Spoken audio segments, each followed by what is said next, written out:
अस्सलाम वालेकुम बच्चों। आज हम फर्स्ट ईयर इकोनॉमिक्स का अगला लेक्चर स्टार्ट करते हैं।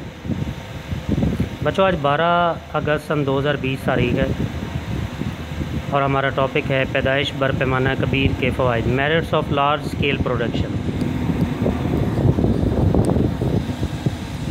तो बच्चों जब पैदावार बड़े पैमाने पर हो रही हो यानी मशीनों का इस्तेमाल किया जा रहा हो और अशिया को मुख्तलिफ़ अफराद मिलकर तैयार करें यानी काम तकसीम मेहनत के असूल पर हो रहा हो तो इसे बड़े पैमाने की पैदाइश का नाम दिया जाता है।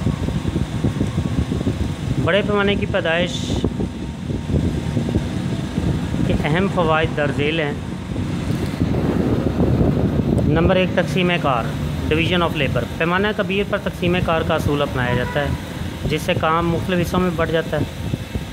ये मैंने आप लोगों को तकसीम कार का असूल बताया है। एक ही आदमी को बार बार एक ही काम करना पड़ता है।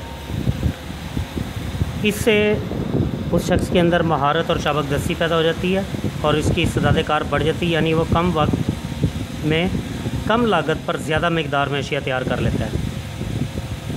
ये तकसीम कार का वही असूल है जो मैंने आप लोगों को टी शर्ट की एग्ज़ाम्पल दी थी कि या शर्ट की एग्ज़ाम्पल दी थी कि शर्ट जब तैयार करनी होती है यानी एक कमीज़ तैयार करना है, शर्ट तैयार करनी है तो उसका कॉलर तैयार करेगा एक ही शख्स, तमाम शर्ट्स का सिर्फ कॉलर तैयार करेगा, दूसरा शख्स के पास आगे फॉरवर्ड करेगा, वो तीरे की सिलाई करेगा, दूसरा शख्स तीसरे शख्स को देगा, वो बैन पट्टी की सिलाई करेगा, सिर्फ तमाम शर्टों की बैन पट्टी सिलाई करता जाएगा। चौथा शख्स जो है वो साइड सिलाइयाँ लगाएगा, पांचवा शख्स जो है वो बाजू की सिलाइयाँ लगाएगा। तो इस तरह से काम 5-6 हिस्सों में बढ़ जाता है और तकसीम कार के असूल के तहत इस पर लागत भी कम आती है और महारत चाबकदस्ती पैदा होती है। जब एक ही काम बार बार एक ही आदमी करना पड़ता है, महारत और चाबकदस्ती पैदा होती है, पैदावार में इजाफा हो जाता है। दूसरे नंबर पर बच्चों माहिरीन की खिदमात हैं। Services of trend skill and technical know how. जब कारोबार वसी पैमाने पर होता है बच्चों तो जदीद मशीनों से इस्तेफादा करने के लिए, उन मशीनों को चलाने के लिए माहिरीन की खिदमात हासिल की जाती हैं। इन माहिरीन को फ़र्म ज़्यादा से ज़्यादा मुआवजा देने की इस्तात रखती है जब कारोबार बड़े पैमाने पर होता है। इससे ये फ़ायदा होता है कि पैदावार के नए तरीके अपनाए जाते हैं जो अशिया की पैदावार में इजाफे का बायस बनते हैं। मज़ीद ये कि अशिया का मियार भी बेहतर होता है,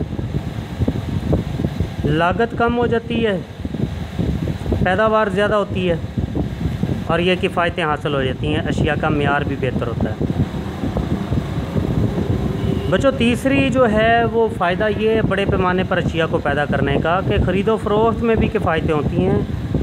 economies in purchase and sale में ख़ाम माल चूँकि बहुत बड़ी मिकदार में ख़रीदना होता है, बल्क क्वांटिटी में ख़रीदा जाता है, इसलिए सस्ता पड़ता है।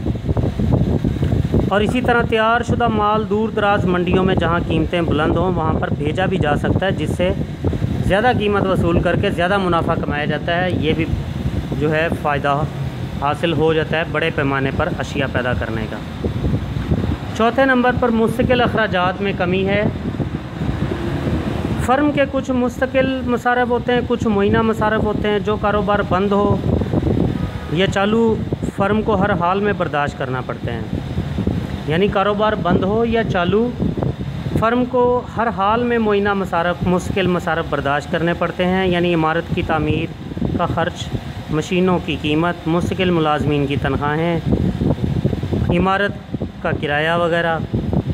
जब कारोबार बड़े पैमाने पर हो तो ये डिवाइड हो जाता है, यानी 100 की बजाय 1000 अशिया तैयार हो तो ये लागत 100 अशिया पर ज़्यादा हो जाएगी, लागत 1000 अशिया पर डिवाइड करें तो कम हो जाएगी लागत। तो इस तरह मुस्तकिल अखराजात जो होते हैं फ़र्म के वो कम हो जाते हैं पर यूनिट। नंबर 5, तजर्बा और तहकीक। Research training centres. जब कारोबार बड़े पैमाने पर होता है तो फिर वसाइल बहुत ज़्यादा होते हैं उनके पास, जिससे वो रिसर्च सेंटर्स अपनी फैक्ट्री के अंदर कायम कर लेते हैं, इंडस्ट्री के अंदर कायम कर लेते हैं, जिससे नई ईजादात और दरियाफ़तें होती हैं, यानी इन्वेंशंस एंड इनोवेशंस होती हैं। और जदीद तरीक़े पैदाइश के तरीके दरियाफ़्त होते रहते हैं, जिससे लागत कम होती, पैदावार ज़्यादा होती है।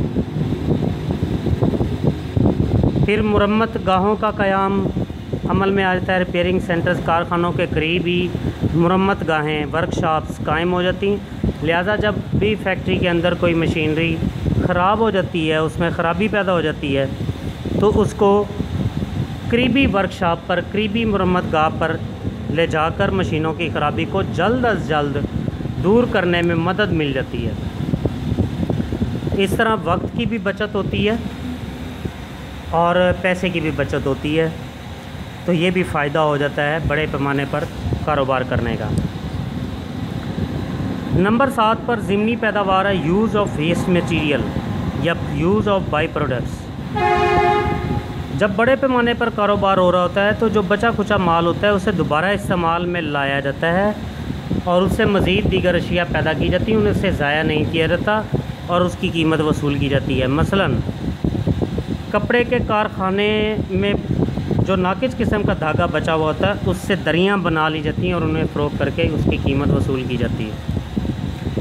इसी तरह से अगर हम देखें तो गन्ने की एक फैक्ट्री के अंदर जब गन्ने की प्रोडक्शन होती है तो उससे शुगर हासिल करने के बाद, चीनी हासिल करने के बाद जो गन्ने का बुरादा बच जाता है उसको ईंधन के तौर पर भी इस्तेमाल किया जाता है और उससे बिजली भी प्रोड्यूस की जाती है। उसको पेपर फैक्ट्रियों को भी बेचा जाता है और पेपर में इस्तेमाल किया जाता है, कागज़ इस्तेमाल कर गत्ते बनाने में इस्तेमाल किया जाता है। और इसी तरह से जो है